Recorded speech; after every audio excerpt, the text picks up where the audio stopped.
The night was cold on Colony 9. The rain fell like metal dust, washing the dirt from the streets, but not the pain from the people. The city lights flickered in the distance, neon blue and pink, glowing against the endless darkness. Ships passed overhead, their engines leaving long trails of smoke across the sky. In a narrow corner of the trade market, a young alien girl stood alone. Her name was Lyra. Her skin was pale silver, almost glowing under the lights, and her long, shining hair reached down to her waist. It looked like threads of pure moonlight, but tonight her beauty was not a gift. It was her only hope. She held a small bundle of her own cut hair in her hands. The strands sparkled softly in the rain. Her eyes, bright violet, and were red from crying. She stood beside a stall where traders bought strange items from travelers. Crystals, metals, alien spices, and sometimes hair.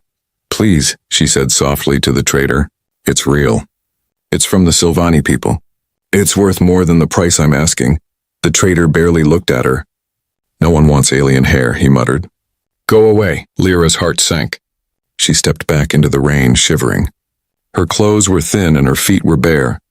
She had walked all day through the city, asking, begging, offering her hair to anyone who would listen, but no one cared. Some humans laughed at her. Some ignored her completely. Others gave her cruel looks, the kind that said she didn't belong here. Lyra didn't care about pride anymore. She only cared about her little brother. Ren was waiting for her in a broken shelter outside the city. He was only 8 years old, too young to suffer the way he did. His small body burned with fever. His breathing was weak. The alien disease spreading through his blood could only be stopped by human medicine, but that medicine was expensive. She had nothing left to sell. Nothing except her hair, the one thing that made her special. She walked to another stall and tried again. "Please," she said, her voice shaking. "I don't want money. I just need one vial of human medicine. My brother is dying." The man behind the stall looked at her for a moment, then turned away. "Get lost," he said coldly. "We don't trade with your kind." Lyra's lips trembled. She whispered, "Please," but her voice was lost in the noise of the market. The rain fell harder now. She stood under a broken sign, hugging the small bundle of silver hair to her chest. Her stomach growled. She hadn't eaten in 2 days. The lights of the market blurred through her tears. That's when he saw her. From across the street, a tall human man in a dark coat was watching. His name was Dr. Mason. He was a medical officer at the human clinic nearby. He had seen poor children before, seen alien refugees beg for food. But this girl was different. Her eyes told a story of love and despair he couldn't ignore. He saw her try one last time to sell the hair, saw the rejection, and then saw her fall to her knees in the rain, whispering, "Ren, I'm sorry." Before he knew it, Mason was moving. He crossed the street quickly, his boots splashing through puddles. "Hey," he started. But before he could finish, Lyra collapsed completely. Her body hit the wet ground, the silver strands of her hair spreading like light on the pavement. Mason dropped to his knees beside her. "Hey, can you hear me?" No answer, only the rain. He lifted her gently into his arms. She was light, too light. Her skin was cold, her pulse weak. "She's just a kid," he whispered to himself. "What's happening here?" As he carried her toward his clinic, the streets around them grew quiet. For a moment it felt like the whole city was holding its breath.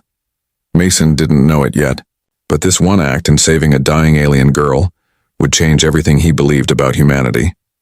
And somewhere, far beyond the clouds, something watched them both, waiting.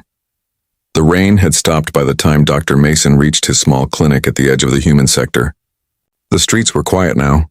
Only the sound of the wind moved through the narrow alleys, carrying the smell of wet metal and smoke. Inside, the lights flickered weakly. The clinic wasn't much. 2 rooms, 1 broken heater, and a wall filled with empty medicine bottles.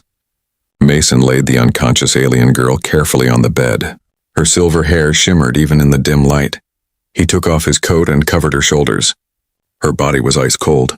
He placed 2 fingers on her wrist and her pulse was slow but still there.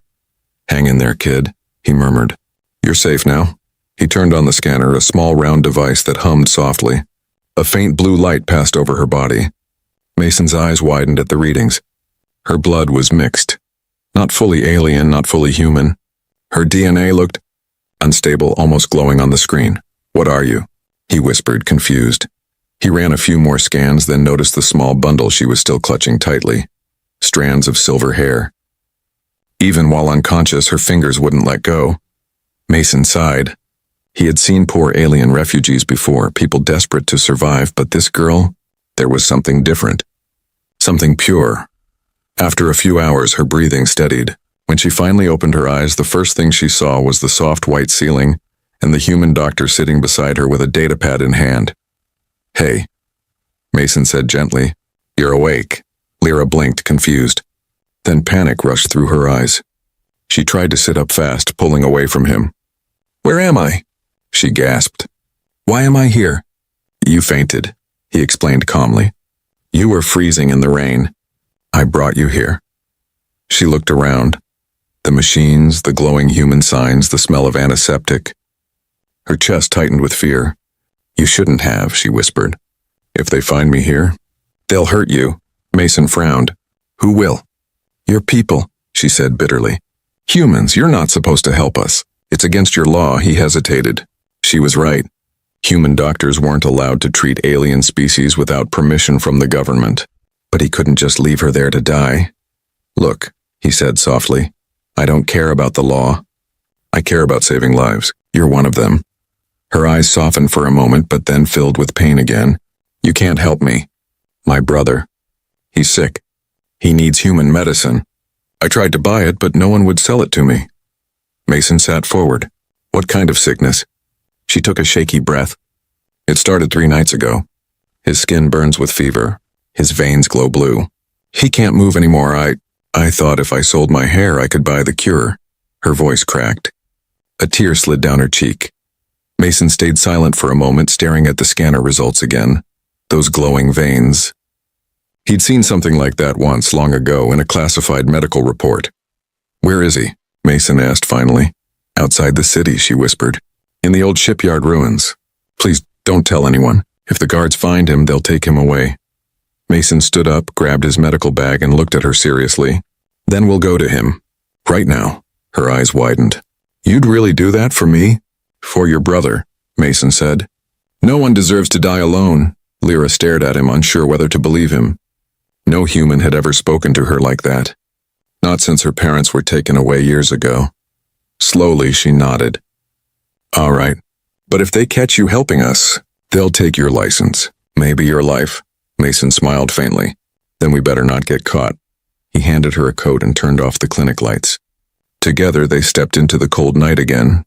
A human doctor and an alien girl, walking through the silent city toward danger. Neither of them knew that their every move was already being watched. Somewhere high above the clouds, a satellite camera adjusted its focus, following them. A cold mechanical voice whispered through the static. "Unauthorized human-alien contact detected." The night wind was sharp as blades. Dr. Mason and Lyra moved through the quiet streets, their footsteps splashing through puddles. The human city lights faded behind them, replaced by the shadow of broken towers and old ships half buried in dust. This was the old shipyard, a graveyard of metal giants, long forgotten after the war. Lyra led the way, her small lamp glowing faintly blue in her trembling hands. She looked tired, but her eyes burned with determination. "He's just ahead," she whispered. Mason followed, his bag of medical tools clinking softly at his side. Every sound felt too loud, too dangerous. If the patrols found them out here, he could lose everything. His job, his freedom, maybe even his life. But he didn't care anymore. Something about that girl's courage had already changed him. They reached a broken cargo ship at the edge of the ruins. The door creaked open, revealing a small room lit by the weak flicker of a power cell. On a pile of blankets lay a young boy, Ren. He couldn't have been older than 8. His skin was pale and his veins glowed faintly blue under the skin, pulsing like small rivers of light. His breathing was shallow. His hands twitched weakly as if fighting an invisible pain. "Ren." Lyra dropped to her knees beside him. She touched his forehead. "It's me. I'm here." The boy's lips moved slightly. "Lyra, you came back." "I told you I would," she whispered, tears in her voice. "I found someone who can help." Mason knelt beside the boy and opened his scanner. The device beeped and projected data into the air. The readings made his eyes widen. "What is this?" he murmured, His cells are changing. Changing? Lyra asked, terrified. His blood isn't just sick, Mason said quietly. It's transforming. It's like his body is trying to fight the disease by itself, rewriting his DNA. That's impossible, Lyra whispered. He's just a child. Mason took a deep breath. Not impossible, just unknown. He opened a small vial from his bag. This is human medicine, he said. It's experimental. It might stop the infection and or make it worse. Lyra looked at him, fear in her eyes. What do we do? Mason hesitated. If we wait too long, he'll die. But if I inject this, I don't know what will happen. She held Ren's small hand. Do it, she said, please. I'll take the risk. Mason nodded. He cleaned Ren's arm and injected the glowing blue liquid. The boy's body tensed instantly.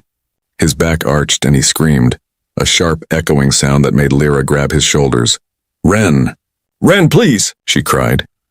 The light in his veins spread faster, running up his neck, across his face, down to his fingers. Mason watched, frozen between horror and awe.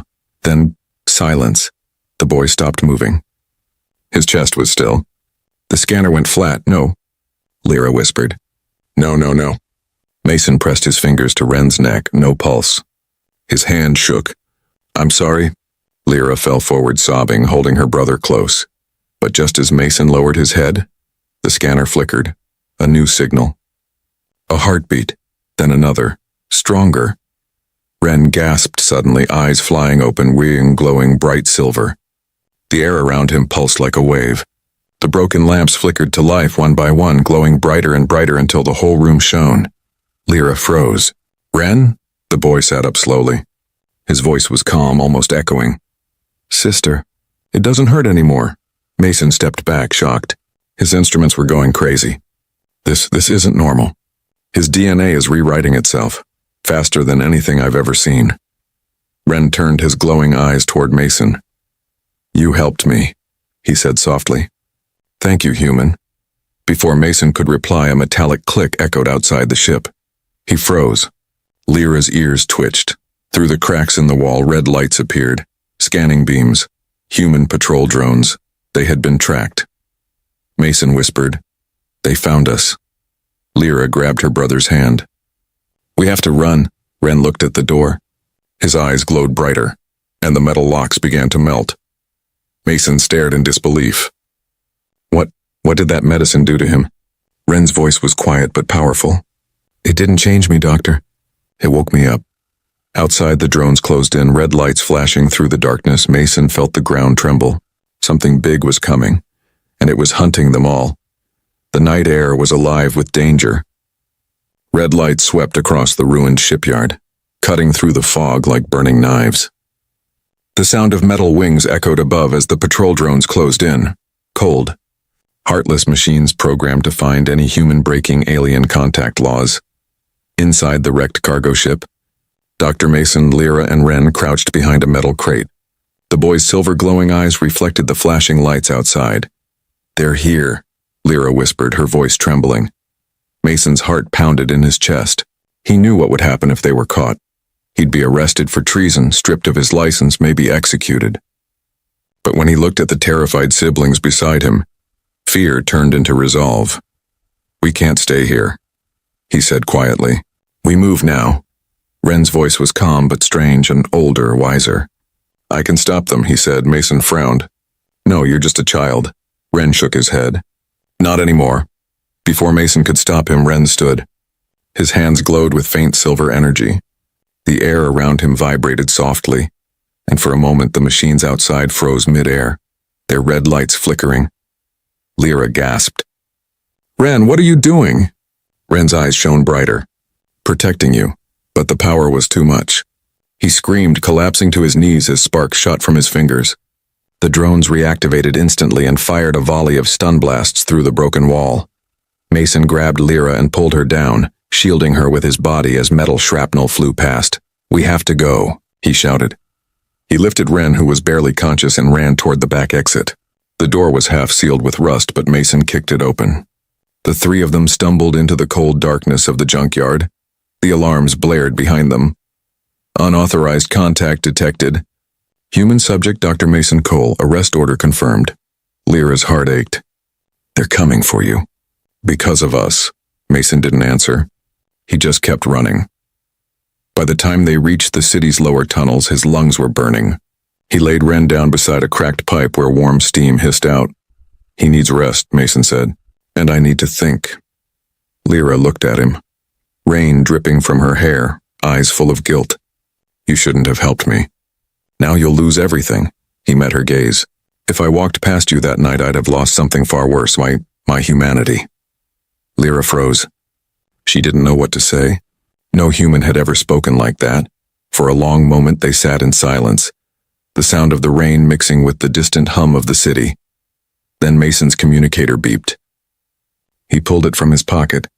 The screen flashed with a message. Dr. Mason Cole, report to the Central Authority. You are under investigation for illegal alien activity. He turned it off immediately, jaw tight. They already know. Lyra looked away. You can still save yourself. Leave us. No one has to know. Mason shook his head. No, you and your brother deserve a chance. If they catch you, they'll turn him into a weapon. I can't let that happen.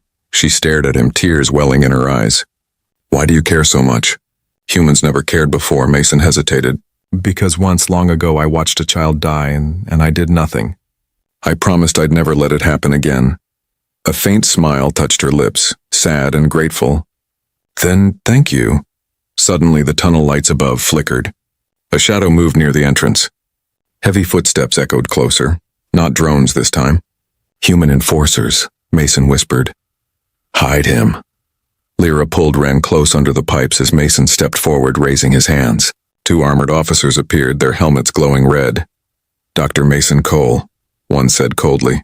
You're under arrest for aiding alien fugitives. Mason stayed calm. There are no fugitives here. The officer scanned the area. Don't lie. The signal came from this tunnel. For a moment, the world went still. Then Ren's soft voice broke the silence. Sister!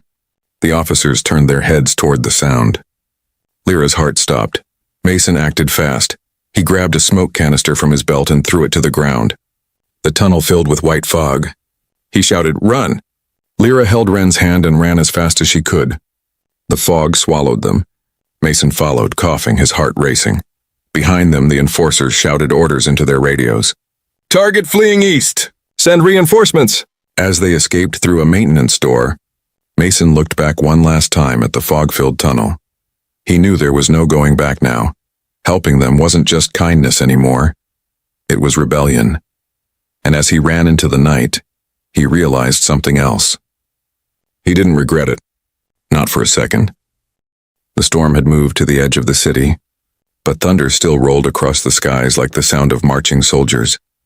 Deep underground, inside a forgotten maintenance chamber, Dr. Mason worked under the pale glow of a flickering lamp. His table was covered with shattered vials, wires, and pieces of alien tech. The smell of medicine and ozone filled the air. Lyra sat nearby, holding her little brother's hand. Ren was awakened but weak. His veins still glowed faintly silver under his skin. Every few minutes, a pulse of light traveled through his body, like energy trying to escape. How much longer? Lyra asked softly. Her voice was trembling with fear and exhaustion. Mason didn't look up. His hands moved quickly, mixing 2 glowing liquids in a glass tube. Not long, he said, but this is risky. If the compound is even slightly unstable, it could kill him. Lyra's eyes filled with tears. You said that before. But without it, he'll die anyway. Mason stopped. He looked at her. This alien girl who had already lost everything except the boy beside her. Her silver hair was messy, her face pale from hunger and worry, but her spirit burned bright. You don't have to do this, Mason said gently. You could still leave. I'll take the blame.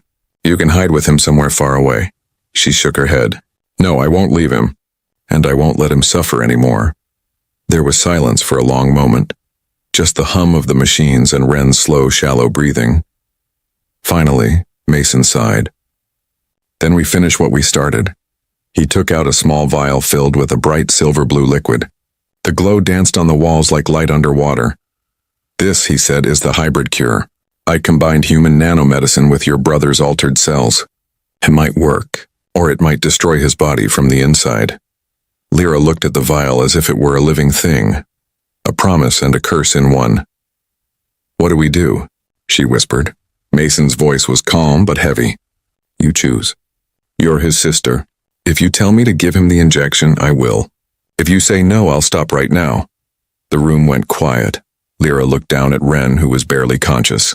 His eyes fluttered open, glowing faintly silver. Sister, he whispered. Don't cry. She smiled through her tears. I'm not crying, she lied. Ren gave a small smile. You always cry when you're scared. She pressed her forehead to his. You have to stay with me, Ren. You're all I have. He closed his eyes. Then do it. I trust you. Lyra's hands shook as she turned to Mason. Do it. Mason nodded. He filled the syringe slowly, watching the silver-blue light swirl inside like a living storm. Then he placed the needle against Ren's arm. Ren, he said softly, this may hurt. Ren nodded weakly. I'm not afraid. Mason injected the cure.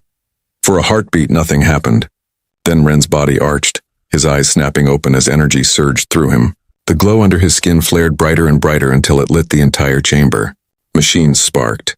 The lamp exploded. Ren! Lyra screamed, grabbing his hand. His skin was burning hot.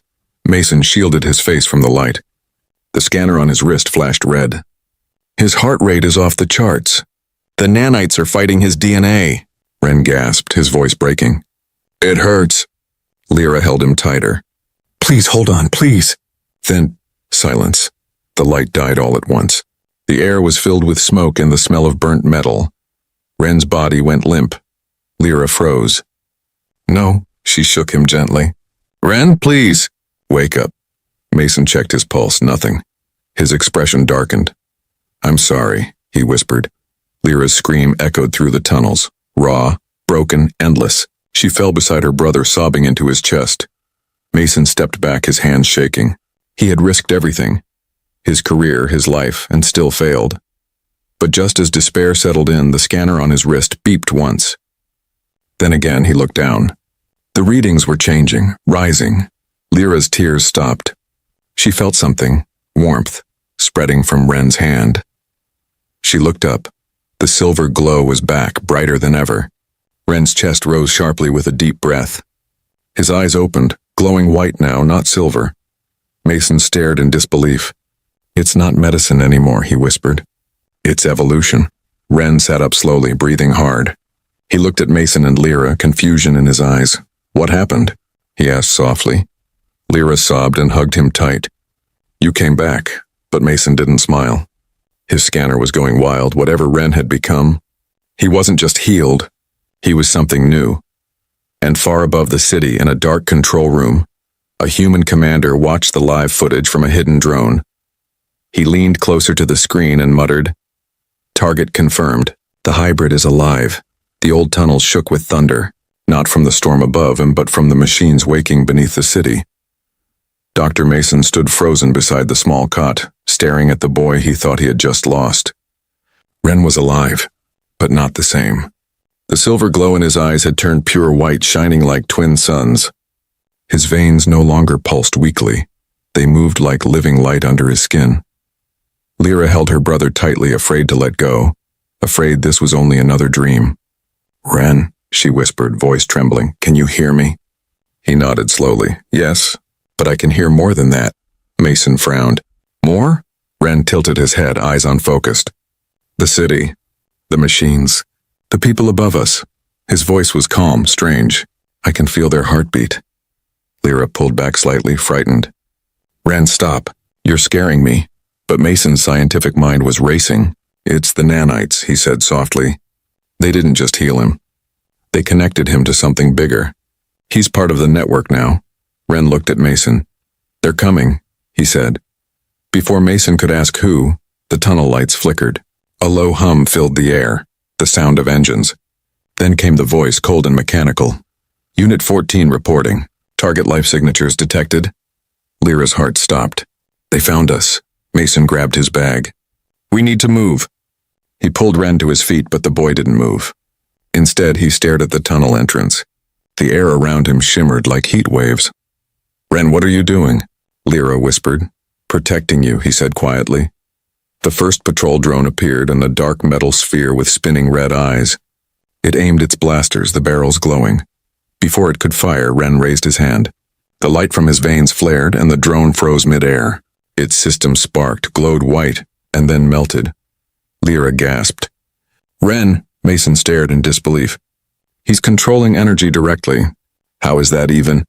But before he could finish, more drones entered the tunnel. A dozen this time. Their red lights painted the walls like blood. Run, Mason shouted. Lyra pulled Ren's arm. Come on. They ran through the narrow tunnels, the walls shaking from explosions behind them, the air filled with the sharp smell of burning metal. Mason coughed, holding his coat over his mouth. Ren stumbled but kept going. Each time a drone fired, he raised his hand, and the energy blast dissolved in mid-air, as if the world itself bent around him. Finally, they burst out of the tunnel into the open air, the lower edge of the city's industrial zone. Towers of steel surrounded them, glowing with pale lights under the storm clouds. Mason leaned against a pipe, out of breath. They won't stop, he said. They'll send more. Lyra looked at him, desperate. Then what do? He hesitated. We hide, or we make them see he's not a threat. She laughed bitterly. Humans don't see. They destroy what they fear. Lightning flashed above. Ren stood silently in the rain, his white eyes glowing brighter with every drop that touched his skin. He looked at his hands, trembling, unsure of his own power. I don't want to hurt anyone, he whispered. Mason put a hand on his shoulder. Then don't use it to protect. That's what makes you different, Ren nodded slowly. But before he could speak, a massive explosion rocked the horizon. A bright orange flame rose from the direction of the human medical tower. Mason's face went pale. That's my lab. Lyra turned toward the smoke. They're destroying everything, aren't they? Mason clenched his fists. They're erasing evidence of anyone who helped you. Suddenly, Ren grabbed his sister's arm. His eyes went distant again, glowing like fire. I can see them, he whispered. They have soldiers at the tower. And someone else. Who? Mason asked. Ren's voice grew heavy. A man watching from the command center. He's afraid. He knows what I am. Lyra frowned. What are you? Ren looked up at the storm, his voice calm but powerful. Something they can't control. Lightning struck the nearby tower, sparks raining down like falling stars. Mason looked from the boy to the burning skyline. If we go there, we'll be walking into a war. Lyra wiped the rain from her face. Then we walked together. Ren stepped forward, his glowing eyes reflecting the firelight. They tried to burn hope out of this world, he said softly. Let's show them it still burns. The wind howled through the ruins, carrying the sound of engines and thunder. The three figures, a human, an alien girl, and a glowing child, started walking toward the flames. And far above them, in a dark control tower, the human commander watched the feed and whispered. The city burned under a blood-red sky. Flames climbed the towers like living serpents, and the night was filled with the sound of drones and thunder. Dr. Mason, Lyra, and Ren ran through the smoke-filled streets, heading straight toward the heart of the chaos of the human medical tower. The ground trembled with each explosion, the air thick with static energy. Ren's glowing eyes scanned the skyline. They're waiting for us, he said quietly. I know, Mason replied, gripping his bag tighter. But if we don't reach the control room, they'll wipe every record, every cure, everything that can save people like you. Lyra coughed from the smoke, holding her brother's hand. Then we don't stop. They reached the main gate. It was surrounded by black-armored soldiers, the human enforcement unit. Their weapons gleamed with cold blue light. A voice echoed through the loudspeakers. This is Commander Ryle. The alien subjects and their human accomplice are under arrest. Lay down your weapons and surrender peacefully. Mason looked at the frightened siblings. Do not run, not yet. Let me talk. He stepped forward, raising his hands. Ryle, it's me, Mason. You don't have to do this. The boy's not a threat. Through the smoke, a figure appeared. Tall, sharp-eyed, wearing the insignia of the upper command. Commander Ryle, you disobeyed direct orders, Ryle said coldly. You treated alien hybrids, accessed restricted data, and unleashed an unstable creation. He's not unstable, Mason shouted. He's alive! Ryle's gaze shifted to Ren, whose white eyes glowed like twin stars. Alive, yes, but dangerous. His power can destroy the city. Ren stepped forward, voice calm. I don't want to destroy anything. I just want to live. The commander's expression didn't change. That's not your choice. He raised his hand. Fire. The air filled with the shriek of blasters. Blue light cut through the smoke, but none of it reached them. Ren lifted his arm and the energy bent away, curving like rivers around them. Lyra screamed. Stop it, please. Ren's glow brightened, and the light pushed outward in a wave, sending soldiers flying, weapons melting into the ground. Mason covered his face from the burst of heat. When the light faded, Ren stood trembling. I didn't mean to. It's okay, Mason said quickly. Control it, breathe, but Ryle wasn't done. From the tower's top, he activated a massive cannon, the purge beam designed to erase nanite signatures. The sky turned white. Lyra grabbed her brother, fear in her eyes. Ren, what is that? He looked up, his face calm but sad. The end. If I don't stop it, Mason shouted. You can't. That beam will vaporize you. Ren turned to him, smiling faintly. Doctor, you taught me what it means to protect life. That's all I want to do. Lyra shook her head, tears spilling down her cheeks. No, you're all I have. He touched her face gently. Then remember me. Not as a weapon, but as your brother. The beam began to charge, roaring like thunder. Ren stepped into the open. The light surrounded him, his whole body glowing brighter than ever before. He raised his arms, and for a moment, everything was silent. Then the sky exploded with white fire. From the streets below, people looked up as the storm of light covered the city. But it wasn't destruction, it was warmth. The beam reversed, turning into pure healing energy. The drones fell from the sky. The soldiers dropped their weapons. Even the tower stopped burning. When the light faded, Ren was gone. Only a few silver strands of hair floated down through the quiet air. Lyra fell to her knees, sobbing. Ren. Mason knelt beside her, his voice breaking. He saved everyone. From the distance, dawn began to rise. The first true morning after years of darkness. A new signal echoed through the city's speakers. It wasn't Ryle's voice anymore, and it was a soft, childlike tone. All systems restored. Healing protocols activated. Humanity and hybrid life forms now compatible. The city was silent for a long moment. Then people stepped out of hiding, humans and aliens alike, looking at each other not with fear but with wonder. Mason looked up at the sky, whispering, He did it. He changed everything. Lyra wiped her tears, staring at the sunlight. He gave them what they lost. Mason turned to her. What's that? She smiled weakly. Humanity. The doctor helped her to her feet, and together they walked toward the light. Two survivors of a war that ended not with death, but with a child's act of love. High above, where clouds met sunlight, a faint glow shimmered, soft, silver, and alive. Ren's voice echoed faintly, like a whisper carried by the wind. Don't cry, Lyra. The world is finally healed, and for the first time in years the city's bells rang, not for war, not for loss but for peace. The end.